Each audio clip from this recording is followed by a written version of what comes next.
was just the first chapter. Destiny sure got a hold of my heart, just like it's meant to be. You might say it was written in the stars. This unpredictable love made this beautiful life. I couldn't make it up, even if I tried, 'cause it's destiny.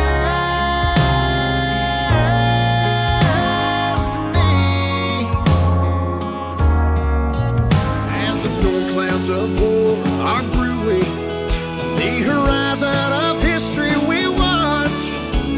Stand for our friends, our family, the sailors, and the flag that forever stands tall.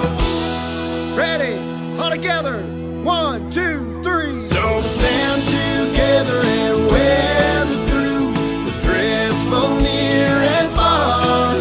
By land, by air, by sea, we are the ones who stand the watch. By land, by air, by sea, we are the ones who stood the watch. We're the ones. Brandon Davis, How's it going? how you doing, man? I'm doing great. How about yourself, buddy? Thank you so much for joining, man. Absolutely. I appreciate you having me. Absolutely, man. After that album, Hearthstone Rush, man, what a one after another, dude. I mean, hits different, speaking my language, dude. You can put it on shuffle. It's just absolutely phenomenal, man. Congratulations, brother. I really appreciate it, man. It means the world. Absolutely, man. So, let's get straight to it. I mean, your story, Brandon, is fascinating. I mean, we're already thinking who's going to play you in a Hollywood movie, to be honest. That's the thing, man, because like the way that you've reached this point, it's actually inspirational, but it's like out of a Hollywood script. People would say it's too Hollywood, if like, you know what I mean. It's just beautiful. Man, it means the world. Really Yeah, does. absolutely, man. So where are you coming to us from right now, Brandon? Where are you? All right, coming to you from our at-home loft studio here in Chattanooga, Tennessee. So Lovely, man. Absolutely. And I gotta tell you, your name is obviously becoming a household name. I mean, a few months ago, you sold out the House of Blues in Anaheim. It was like wall to wall. I mean, people are packing rooms to see you. That's gotta be like a really good feeling. I mean, you've played music most of your life. You've had your ups and downs, and we'll talk about that a little bit here. But man, what does it feel to be at this point in your career, Brandon, that, the seeds that you've thrown are starting to like sprout, if you will? it's a brand new experience that you always dream about, but when it actually starts to happen, you're kind of taken aback because, I mean, how do you react to something that you've always wanted actually being a reality? I mean, there's no way to ever expect something like this. You can try and plan out your life and make it happen the way you want to, but to be able to say, look, I worked hard and something happened that became not work at all. It became what I loved. Yeah. Now that I get to say I do what I love, I mean, there's no better feeling. Man, I love it, and that's why you're working so hard. It's like it comes naturally, man. But speaking of that, I wanted to ask you, because you're a busy guy. We see you on social media. You're calendar. You don't stop.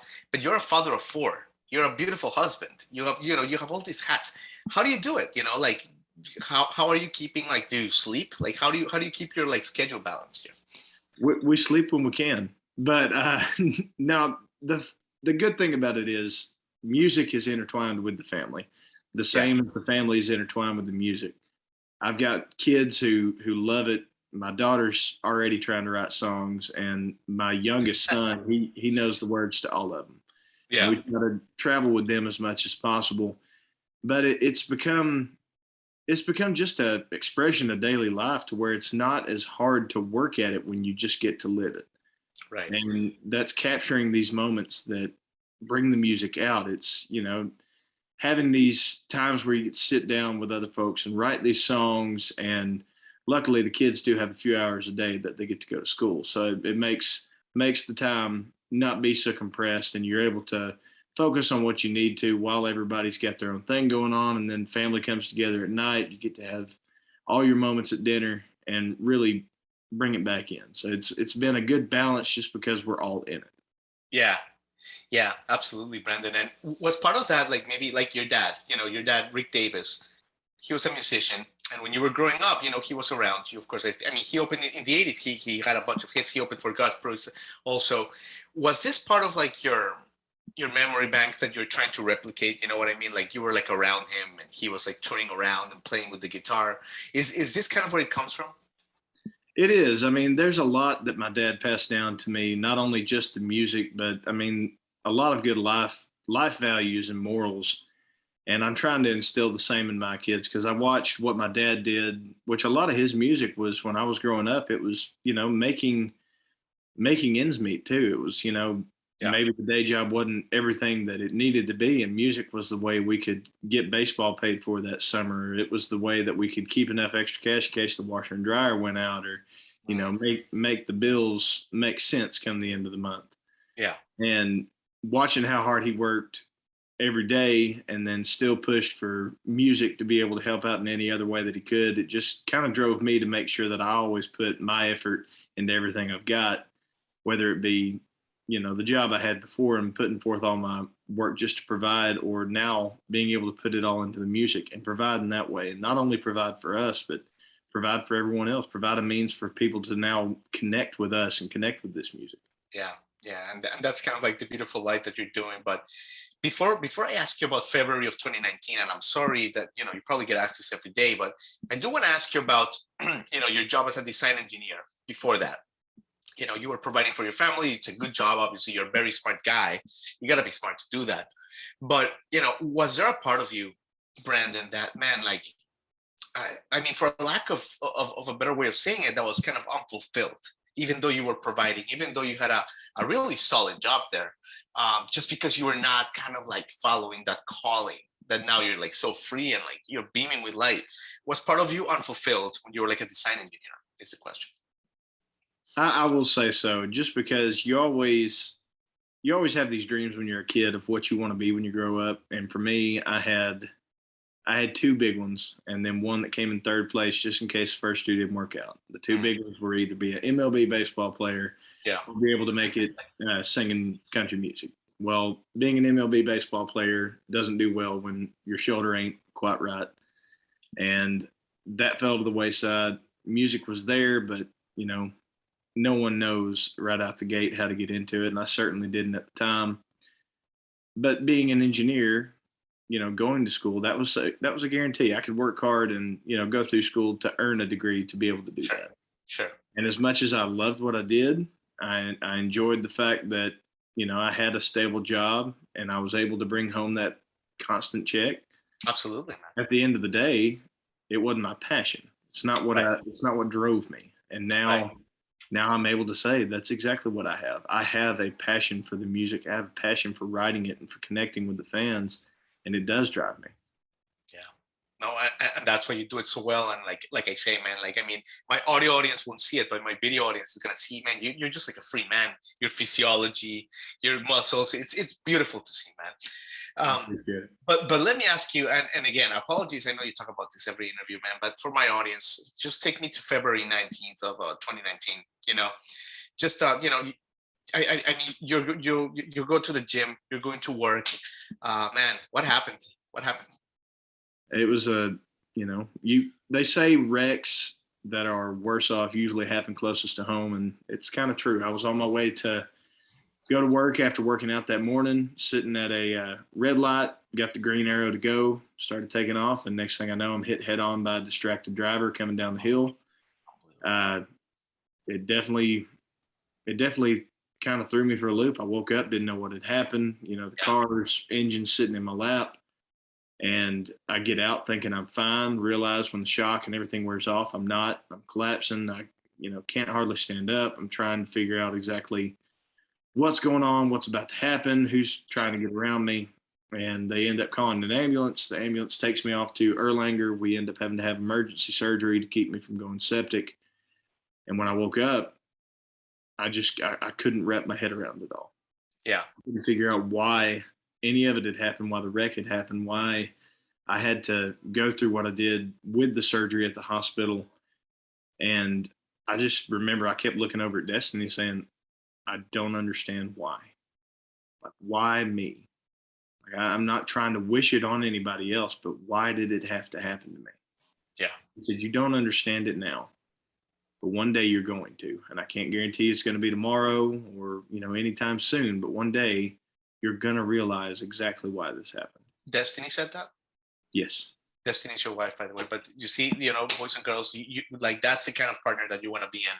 Someone who tells you that in a moment like that. What a beautiful thing, man. And man, once I really tried to just think about everything that had gone on, I was constantly thinking about the kids and what all we tell them every day, because we try to instill in them, look, chase your dreams, chase your goals, and be who you want to be. And don't let anybody tell you no, because the only person that can make those dreams come true are you. And I realized that I'm sitting here telling my kids to chase their dreams, and I'm not chasing my own. And at the top of that list was music. So I looked at her, I was like, look, I really need to stop wasting my time that I have here, because it could be gone in an instant. God just proved that to me. So I really want to start chasing music. She said, okay, well, if you want us to chase music, let's chase music. Oh, beautiful, man. Beautiful, beautiful brother. Man, that's and when you're telling this story, I feel like a lot of people in 2020, they kind of had that realization. But the fact that you were able to have it before, and you didn't need a pandemic, like life is short. You got to live with passion, and man, kudos to you for living in the uncomfortable and being courageous, and because this is what's happening now with Brandon Davis, man. So, man, what a great story. Thank you for sharing that. I know that you do it every day, so appreciate that. Absolutely, brother. Absolutely, man. And yeah, man. And okay, so let's pivot real quick to like you start doing your music, and there's this important moment in your journey that a TikTok video goes viral that Destiny, again, Destiny here, good partnership here is the theme of the episode, puts up online, man. But what was the moment, Brandon, where you seriously like realized like, oh my God, this video is like legit viral. Like this is like a real thing. Like, was there like a moment someone called you? Like, what do you remember? Well, I remember not wanting to get on the app and really trying to avoid it the best I could, but it was inevitable. She started taking videos of me around Father's Day of 2020. And when she posted that very first viral video, she was showing it to me, I think the night of. She was like, look what I've been doing. I've been posting on TikTok.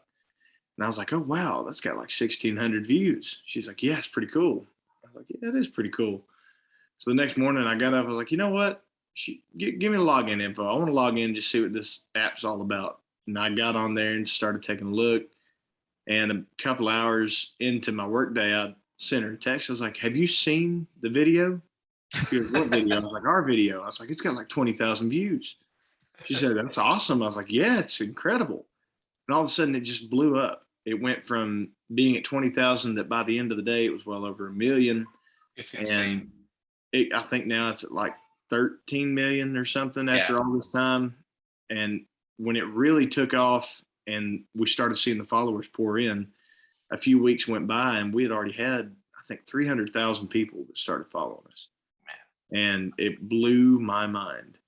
I just couldn't get out of my head. I was like, this is insane. Something's actually happening. We've sparked something. And she said, okay, look, here's the deal. This is it. Like, this is your moment where you're actually engaging a whole new group of people. People are figuring out who you are, and you have people asking for more of it. So right now is when you need to decide, is this what you want to do? Is this what you want your career to be? I said, yeah, 100%. Let's do it. And from then on, the rest is history. I mean, releases, more videos, expanding to other platforms, touring across the country, and other tours that I'm sure will. Absolutely, man. I think, the theme is life doesn't happen to you, it happens for you. And you've made such a great job with this, man. You're being so good with your time. Thank you so much, Brandon. Let me ask you, one more question. I know you got a lot to do, but it's about your songwriting family in Nashville, right? Because I mean, from the moment we're recording this, you have an album release show a few days out here in downtown Nashville. And, you have Alex Pennington in here. You have, Josh Bird, all the people that helped you write the song, Sam Cohn. And everyone just speaks so highly of you, man. Everyone just loves you. And the way the camaraderie that you have with your songwriters and with the Nashville community, can you just talk about that? Because you have something like really fraternal and special. Well, the very first co-write I ever had actually happened here in this room on this couch, believe it or not. No way. Yeah. That's great, man. I had never really experienced the whole co-writing thing before. I was the one that pretty much rode around in my pickup truck writing songs on a voice memo on my phone and getting to them when I could. To be grateful if I ever got to play them on the guitar. I just didn't have a whole lot of time for it. And they hit us up through socials when everything started to take off. We were getting ready to release our song Step by Step. And Alex said, look, I've got me and a buddy of mine, Kyle Clark, out of Nashville, and we would love to come and write with you. You're right in between us in Chattanooga. We'd love to just come by your house and set up a write, see what we can come up with. And we accepted. They came in, and quickly I made 2 new friends. I mean, now it doesn't feel like it's only been well over a year. It feels like a lot longer than that. But they introduced me to so many more people, Josh Bird, Sam Coon, Josh Bricker, and the web has just expanded beyond what I could have ever imagined. I mean, this album includes those guys. We've got Jacob Frisch, who was a part of the very first song we ever released. He's really the reason that we were able to release our first song, God Made Angels. And he was the producer behind Step by Step and Ice Cold and More Than a Flag. And it's crazy when you see the village of people you can build around you and the network that can really drive things to a new level. Right. And not only do that, but build a family in the process. Absolutely. Well, I mean, Brandon, you've said it all, man. Like we could talk to you for 17 hours, brother. So we're gonna have to have you back as your career progresses. But man, what a thrill! Congratulations again on the Hearthstone Rush. I mean, Tequilas and Opinions. I mean, dude, Tequila, like what a song. I mean, as a closer, I mean, we are like obsessed with your album, brother. You're gonna go places, and just a joy to have you. Thank you so much for your time, man. Hey, thank you for having me on, man. It's been a pleasure. All right.